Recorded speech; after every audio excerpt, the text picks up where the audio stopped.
దానికి దీనికి ఏంటి సార్ కనెక్షన్? ఉంది. ఆ క్రికెట్ టీం కొన్ని సంవత్సరాల తర్వాత మళ్ళీ ఆడడానికి వచ్చింది. అప్పుడు న్యాయంగా ప్రజలు ఏం చేసి ఉండాలి? మీ మీద మేము పెట్టుకున్న నమ్మకానికి ద్రోహం చేశారు, క్రికెట్కి కళంకం తెచ్చిపెట్టారని వాళ్లే రివర్స్ అయి ఉండాలి, తిట్టుండాలి. కానీ ప్రజలేం చేశారు? పాపం ఎన్నో గంటలు క్యూల నుంచుని బ్లాక్లో ఎన్నో వేలెచ్చి టికెట్లు కొన్నారు. పోరాడి పోలీసుల దగ్గర తన్నులు తిన్నారు. ఈ టీం కోసం ప్రాణాలు కూడా ఇస్తామన్నారు. దీని నుంచి ఏం అర్థమవుతుంది? పబ్లిక్కి మంచిది చెడ్డది, మంచోడు చెడ్డోడు వీటి గురించి ఏ దిగులు లేదు. అదే విధంగా వాళ్ళు నన్ను మర్చిపోతారు, నేను మోసం చేయడానికి రెడీ అవుతాను, ప్రజలు మోసపోవడానికి రెడీ అవుతారు. పబ్లిక్కి వాళ్ళని ఎంటర్టైన్ చేసేవాడే లీడర్, వాళ్ళని ఎంటర్టైన్ చేసేవాడే స్టార్. సలహాలు ఇచ్చేవాడు కాదు, నీలాగా నీతి న్యాయం మాట్లాడేవాడు కాదు. మనస్సాక్షి లేకుండా మాట్లాడకండి సార్. డబ్బు తమ్ముడు, డబ్బు. ఒక అబద్ధాన్ని ప్రజలు నమ్మారంటే దాన్ని వ్యాపారస్తులు ఉత్పత్తి చేయడం మొదలు పెడతారు. నన్నేం చేయమంటావు? నేను వ్యాపారస్తుడినే. ప్రజల్ని నిజాన్ని వెతకమను, మంచి వాళ్ళని సెలెక్ట్ చేయమను. అంతవరకు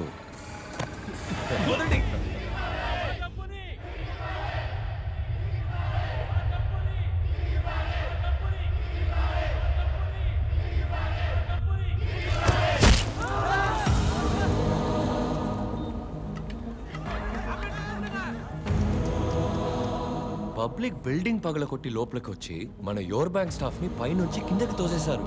మీ ఫ్రెండ్ ఏసీ ఇంకా ఏం చేస్తున్నారు? లాఠీ చార్జ్!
కొనూపిరితో ఉన్నాడు సార్, నొక్కేమంటారా?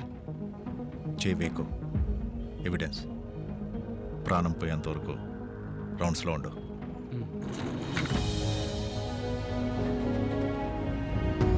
ఏడు అంతస్తు నుంచి పడిన చావరా నువ్వు.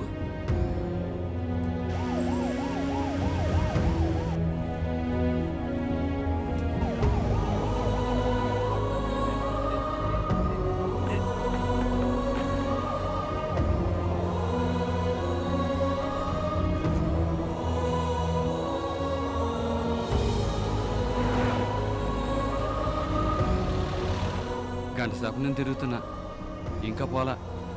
నొక్కేస్తాను, పోస్ట్ మార్టంలో చూసుకోండి.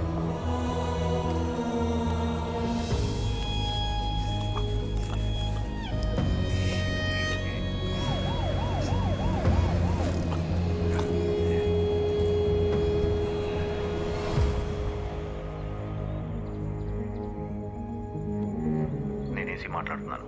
మీ అబ్బాయి కెవిన్ ఆఫీస్ మేడం మీద నుంచి ఆత్మహత్య చేసుకున్నాడు.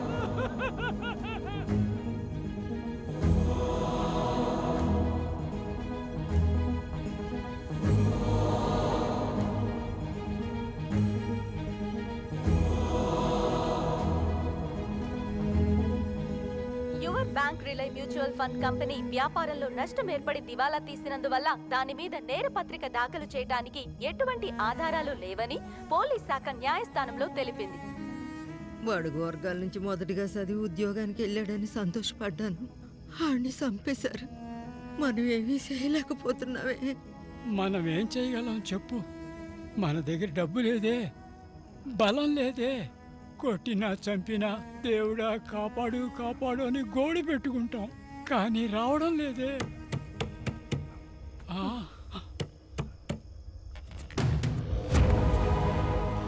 ఆయన పిలిచింది దేవుణ్ణి, కానీ దేవుడు పంపింది డెవిల్ని. కవినాశ ప్రజలు మోసపోయిన డబ్బుని వాళ్ళకి తిరిగి ఇప్పించడమే. సో ఆ 25,000 కోట్లు ఎక్కడున్నాయని చైర్మన్ ని లైవ్ గా ఎంక్వైరీ చేయబోతున్నాం. కమిషనర్ సార్, ప్రెస్తో పాటు ఆంటోనీని కూడా లోపలికి పంపించండి. ప్రెస్ వాళ్ళని లోపలికి రమ్మని డిమాండ్ చేస్తున్నాడు. నీ డిమాండ్ ఏంటి? 2 న్యూస్ ఛానల్స్ అన్ని లాస్లో నడుస్తున్నాయ్యా. వానర్లు వేరే గత్యంతరం లేక రన్ చేస్తున్నారు. సగం ఓకే, లిక్విడ్. సరే, ట్రై చేస్తాం మరి. ఏంటి సార్ 1,00,000 అడుగుతున్నాడు, మీరు ఒప్పేసుకున్నారు? ప్రభా, ఒకడేం చేస్తున్నావు నువ్వు? అడిగితే సీనియర్ గీనియర్ అని కథలు చెప్తావు. నిన్నొచ్చిన అబ్బాయి బెస్ట్ ఎంప్లాయీ అవార్డు తీసుకోబోతున్నాడు. 1000 రూపాయలు ఇంక్రిమెంట్ కూడా. అక్కడ ఎవరి వెనక తిరుగుతున్నావు? ఓ మెయిన్ సోర్స్తో మాట్లాడుతున్నాను madam. Life time live opportunity, కానీ 10 లక్షల రూపాయలు లిక్విడ్గా అడుగుతున్నాడు. బిలో ద బెల్ట్ దిగి ఎంతో ప్రయత్నించాను, అస్సలు తగ్గట్లేదు మేడం. ఓకే చెప్పు, ఇచ్చి పంపిస్తాను. Okay madam. నీ 1000 రూపాయల ఇంక్రిమెంట్తో నేను 4 గేసుకోనా? Bloody fool. హయ్యర్ పోస్టులు మొత్తం అంతటా ఇలాంటి మేధావుల్ని వెతికి మరీ తీసుకొచ్చి కూర్చోబెడుతున్నారు. చావని ప్రజలు చావని. నేను కొన్నాళ్ల వరకు ఏ హయ్యర్ పోస్ట్కి వెళ్ళాలనుకోవట్లేదు. ఏంట్రా లుక్, 1000 రూపాయల ఇంక్రిమెంట్, 10 ఏళ్ళ లిక్విడ్ వస్తుంది, తీసుకుని ఉంచు. అయినా మనిషికి ఇంత స్వార్థం ఎందుకు సార్? అదా బెస్ట్ ఎంప్లాయీ. స్వార్థంగా ఉన్నందువల్లే వాడు అసలు మనిషి అయ్యాడు. నేను బాత్రూమ్కి వెళ్ళేటప్పుడు ఓ గ్లాస్ తీసుకునిరా. ప్రభా, కొద్దో గొప్ప కంటెంట్ ఉంటే మా మొహాన్ని కొట్టచ్చుగా. బ్యాంకు ముందు సెల్ఫీ దిగి మీ ఛానల్ ట్విట్టర్ అకౌంట్లో పెట్టు. ట్రెండ్ అవుతుంది. ట్విట్టర్ వాడైనా సంపాదించుకుంటాడు. చూస్తున్నాను, చెప్పు సార్. లైవ్ ఎలాగైనా కట్ చేయమని చెప్పి చైర్మన్ని కాపాడండి సార్. 15% కమిషన్ తీసుకోవడానికే తలపురాణం తోక్కొస్తుంది. మీరు అంత తేలిగ్గా 25,000 కోట్లు ఎలా కొట్టేశారా? మా బాబు చదువుకోమన్నప్పుడే విని ఉండాలి. సారీ నాన్న, బిఏ అమౌంట్లో సగం కావాలి, లేదా మీరే చూసుకోండి. నేను మీకు తప్పకుండా ఇప్పిస్తాను సార్, కాపాడండి ప్లీజ్. నాన్నగారు చదువా పవర్ అని అడుగుతారు కదా సార్. ఏం కమిషనరు, ఏంటి డీజీపీ సెంట్రల్ మినిస్టర్ ఫోన్ చేస్తే తీవా? ఈ లైవ్ రాకూడదు, పోలీసులు లోనకు పంపు, ఆ నెత్తుకొచ్చి. సారీ సార్, ప్రజల ప్రాణాలకు ఆపద వస్తుంది. చెప్పింది చెయ్యి, నేను చూసుకుంటాలే. మీరు చెప్పింది అలాగే టైప్ చేసి ఓ సంతకం పెట్టి పంపండి, పోలీసులు లోపలికి పంపిస్తాను. జీ విన్నారా? ఏం చేయమంటారు? ఎప్పుడు చేసేదే, మరి చేసేద్దామా? ప్రభా, ఈ పని చేస్తే 2 కోట్లు ఇస్తాను. సమజ్గా అర్థమైందా? సార్ ఎంతన్నారు? 2 కోట్ల రూపాయలు. 2 కోట్ల? Yes, please help. డన్. ఏ ప్రభా, 10 నిమిషాల్లో లోపలికి వెళ్ళాలి. నువ్వు కెమెరా. నేనెందుకు లోపలికి? వెళ్ళాలి. మా సార్ లోపలికి వెళ్తే దుమ్ము దులిపేస్తారు, నో డౌట్. వెళ్ళండి బెస్ట్ ఎంప్లాయీ. ఏం మాట్లాడుతున్నావు? నేను లోపలికి వెళ్తే ఛానల్కి న్యూస్ ఓడిస్తాడు. మీరు వెళ్ళండి.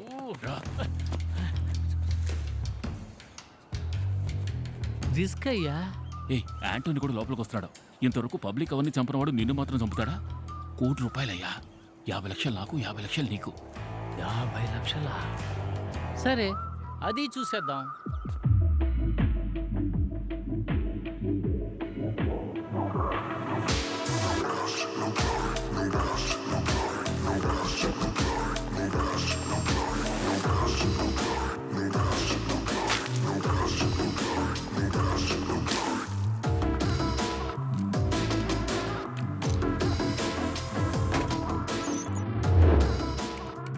ఎందుకు అందరినీ ఇలా కూర్చోపెట్టావు?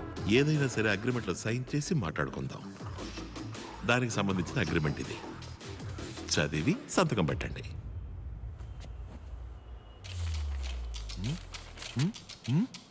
లెటర్స్ ఇంత చిన్నవిగా ఉన్నాయేంటి? మీ బ్యాంక్ ఫామ్ లో అక్షరాలు ఏ సైజు అదే సైజు చైర్మన్ సార్.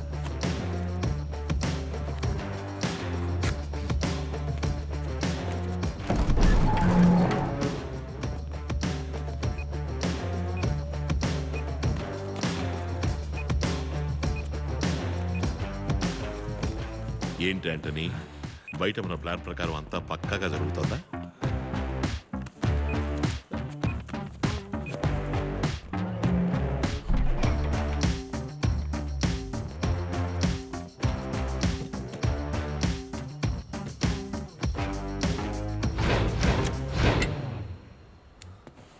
ప్రెస్ అది ఎందుకు? ప్రజల ముందు లైవ్ గా ప్రూవ్ చేయబోతున్నా. లైవ్ కి అసలు ఒప్పుకోను. సంతకం పెట్టారు చైర్మన్. మీ ఇన్ఫర్మేషన్ ఎవరికైనా షేర్ చేయొచ్చని సంతకం పెట్టారు. ఈ రూల్ కూడా మీ యో బ్యాంక్ అకౌంట్ ఫామ్ నుంచి తీసిన రూలే సార్. Live ready sir. నువ్వు ఊరుకోవయ్యా. నేనేం చేస్తాను? ప్లీజ్ లైవ్ ఏం అక్కర్లేదు, నన్ను క్షమించి వదిలేయండి. క్షమించి వదిలేద్దాం అనుకుంటే మీ సిబిల్ స్కోర్ తక్కువగా ఉంది sir. Start camera. Rolling sir. Action.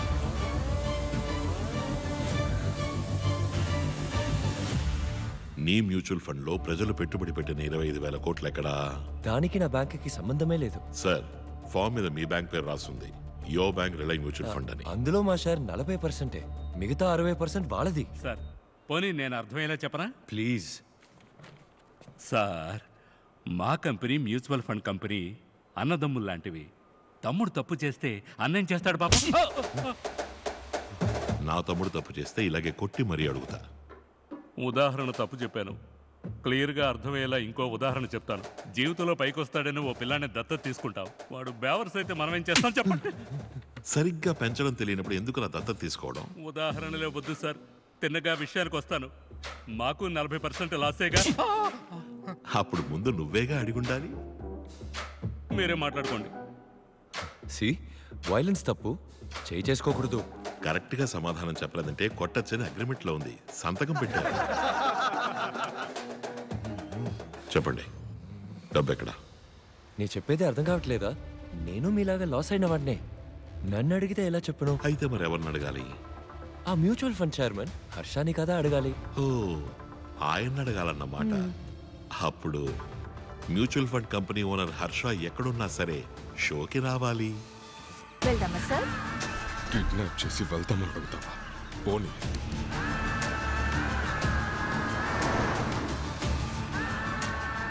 తర్వాత చైర్మన్ వచ్చే వరకు చిన్న విరామం తీసుకుందాం. Stay tune. శంకర్, వరదాన్ని చూసావా? అసలే వడ్డీ ఎలా కట్టాలని ఆలోచిస్తుంటే వాడెక్కడ వీడెక్కడ నన్ను అడుగుతావేంటి? పోయా. చెప్పు శంకర్, డబ్బులు ఇస్తాను. విషయం కొంచెం పెద్దది. ఉదయం 4 సహాయం పోటీ తీసుకుని లోనికి వెళ్ళాడు సార్.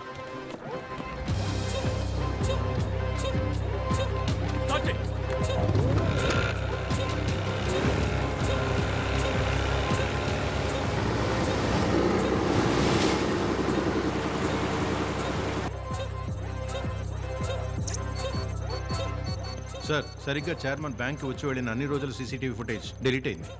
అదే డేట్లో రోడ్డు మీద ఉన్న ట్రాఫిక్ కెమెరాస్లో రికార్డ్ అయి ఉంటుందిగా, ఆ ఫుటేజెస్ చేయండి. సార్. తరువాతి చైర్మన్ రాక ఆలస్యం అవుతున్నందువల్ల వాడుకదారులు యో బ్యాంక్ కి సంబంధించిన సమస్యలుంటే అడగచ్చు. ఈ అకౌంట్ ఓపెన్ చేసి 5,000 వేసి ఉంచాను. 10 నెలల తర్వాత డబ్బులు తీయడానికి వస్తే అకౌంట్లో ఏమీ లేదు. అడిగితే ఏదేదో చెప్తున్నారు ఈయన. జీరో బ్యాలెన్స్ అకౌంట్లని క్యాన్సిల్ అయ్యాయి. మినిమం 5,000 అకౌంట్లో ఉండాలి. అకౌంట్లో 5,000 ఉండేదిగా సార్. ప్రతి నెల SMS ఛార్జీలు 40 రూపాయలు. 5,000లో మొదటి నెల SMS ఛార్జీలు 40 రూపాయలు తీసేస్తే 4,960గా ఉంటుంది. ఇప్పుడు మినిమం బ్యాలెన్స్ లేదుగా, దానికి ప్రతి నెల 500 ఫైన్. 10 నెలల్లో 5,000 రూపాయలు ఖాళీ. ఇప్పుడు ఆవిడే కదా మాకు డబ్బులు ఇవ్వాలి. ఇస్తారు. ఏమయ్యా, హుండీలో వేసి ఉంచిన డబ్బు అలాగే ఉండేది కదయ్యా. సార్, ఫోన్ చేసి టార్చర్ పెట్టి క్రెడిట్ కార్డు అంటకట్టారు సార్. ఇంతకు ముందైతే ఫ్రెండ్స్ని అడిగి తీసుకుని మేనేజ్ చేసేవాడిని. కార్డు ఉంది కదా అని 50,000 స్వైప్ చేశాను. ఈ రోజుకి 3 లక్షలు అప్పు ఉంది. తీర్చలేకపోతున్నాను సార్. చక్రవడ్డీ తీసుకునేవాడైనా అడిగితేనే అప్పిస్తాడు. వీళ్ళు ఫోన్లు చేసి చేసి ప్రశాంతంగా ఉన్న వాళ్ళకి అప్పులు అంటగట్టి సావగొడుతున్నారు సార్. తీసుకున్న లోన్ ఎప్పుడో కట్టేశాను సార్. ఇంకా 4 ఏళ్ళు కట్టాలి, వడ్డీ ఎక్కువైంది అంటున్నారు సార్. మీరు మొదలు పెట్టండి సార్. ఇప్పుడు కూడా కొట్టు అనే అంటున్నావు, డబ్బులు ఇవ్వవు కదా? నన్నెందుకు చూస్తున్నావు? అగ్రిమెంట్లో అన్ని డీటెయిల్స్ ఉన్నాయి, అన్నిటినీ చదవాలి. సార్ అప్లికేషన్ ఇచ్చి సంతకం పెట్టమన్నారు సార్. సంతకం పెట్టాను, అందులో ఏం రాసిందో నాకేం తెలుసు. ఈయన చదవకపోతే బ్యాంక్ ఎలా రెస్పాన్సిబుల్? ఇప్పుడు ఎందుకు కొట్టా? హర్ష ఎందుకు ఇంకా రాలేదు? అయితే నన్నెందుకు కొడుతున్నావు? హర్ష ఇక్కడికి 15 నిమిషాల్లో రాకపోతే కొట్టచ్చు అని అగ్రిమెంట్ లో రాస్తుంది. చదివి చూపించండి మేనేజర్ సార్. నేను అది చదవలేదే. దానికి నేనెలా బాధ్యునవుతాను చెప్పండి? మీరే కదా చదివి సంతకం పెట్టుండాలి. రాసుంది సార్.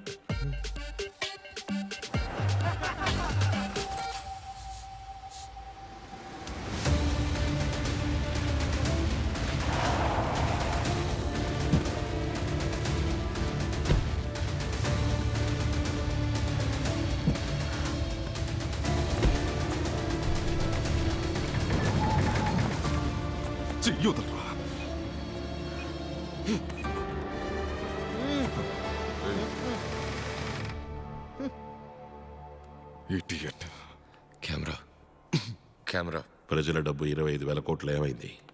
ఈయనకి కూడా 40% లాస్ అంట పాపం. యాంటో సార్, స్టేషన్లో దొంగను ఎలా విచారిస్తారు? కొట్టే సార్ విచారిస్తాం. ఇక్కడ మాత్రం ప్రశాంతంగా ఉన్నావు. గొప్పోళ్ళని కొట్టడం అంటే 1000 రూపాయలు దొంగిలిస్తే పట్టుకు కొడతారు, 25,000 కోట్లు దొంగిలిస్తే చూసి భయపడతారు. మొదలెట్టండి సార్. Okay sir. ఇలాంటి వాళ్ళని బాగా వేయాలి. సరిపోలా కొమ్ము కొమ్ము బాగా కొమ్ము వదలబాక. సరిపోలా.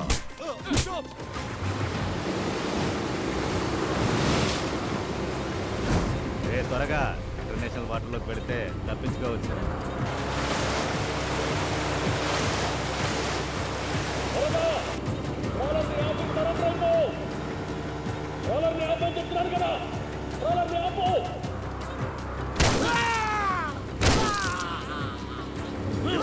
మ్యాటర్ చాలా పెద్దది. చెప్పేస్తాను. 25,000 కోట్ల ప్రజల డబ్బు ఎక్కడా? లాస్ అయింది. ఎలా అమ్మా? సార్ పెట్టుబడి పెట్టేటప్పుడు mutual fund set market risk అని చెప్పే కదా సార్ వీళ్ళ రెప్స్ జాయిన్ చేస్తున్నారు. నిజమా? ఓ రెప్కి ఫోన్ చేయండి. సరే సార్. హలో, యువర్ బ్యాంక్ శ్రవణ్ణి. ఎవరు? సార్ నమస్కారం. నా ఫ్రెండ్ మీ నంబర్ ఇచ్చాడు. ఓ 2 లక్షల రూపాయల డబ్బు ఉంది, దాన్ని ఎందులోనైనా పెట్టుబడి పెట్టాలి. చేసేద్దాం సార్. కొత్తగా ఒక మ్యూచువల్ ఫండ్ స్కీమ్ వచ్చింది, అందులో వేద్దాం సార్. అది రిస్క్ అని ఏ పిచ్చోడు చెప్పాడు? డబ్బుకి నేను గ్యారంటీ. ఇలా చూడండి సార్, ఎవరిని ఎలాంటి ఐడియాలు అడగండి, కన్ఫ్యూజ్ చేసేస్తారు. నేనే మీ దగ్గరికి వస్తాను. కొంచెం మీ టీవీ వాల్యూమ్ తగ్గిస్తారా శ్రవణ్? టీవీ వాల్యూమా? ఎందుకు? ఇక్కడికి ఎగవకూడదు సార్. నువ్వు పనిచేసే బ్యాంకుని ఇక్కడ దోచుకుంటున్నారు. చెప్పా, అది కూడా తెలియకుండా నువ్వు కస్టమర్ వెంట పడుతున్నావా? సార్ సార్ టార్గెట్ ఇస్తున్నారు సార్, మమ్మల్ని చేయమంటారు సార్. ఇలా అబద్ధాలు చెప్పి ప్రజల్ని ఇరికించడం న్యాయమా? మేము అబద్ధం చెప్పట్లేదు సార్, లైట్ గా నిజాన్ని దాస్తున్నాం అంతే కదా. ఇదంతా నీ ట్రైనింగ్. మీ రెప్స్కి టార్గెట్లు పెట్టి పరోక్షంగా తప్పు చేయమని రెచ్చగొడుతున్నారు. సి మా కస్టమర్స్ మోసపోలేదు, మా కంపెనీలో ఇన్వెస్ట్ చేశారు. మేము సునీల్ అనే వ్యక్తి బ్రోకరేజ్ కంపెనీ ద్వారా షేర్ మార్కెట్లో ఇన్వెస్ట్ చేశాం. లాస్ అయింది అంతే సార్. ఓ మంచి కంపెనీలో పెట్టుబడి పెట్టుండొచ్చుగా.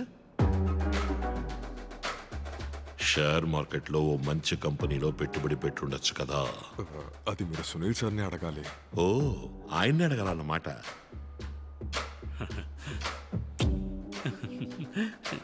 మిస్టర్ సునీల్ ఎక్కడున్నా షోకి రావాలి. హలో, ఆయన ఇండియాలో లేరు, ఆయన మొరీషియస్లో ఉన్నారు. కాదే, పక్కనే ఉన్న గ్యాస్ స్టేషన్లో కార్ డిక్కీలో పడుకుని ఉండడం చూసేనే.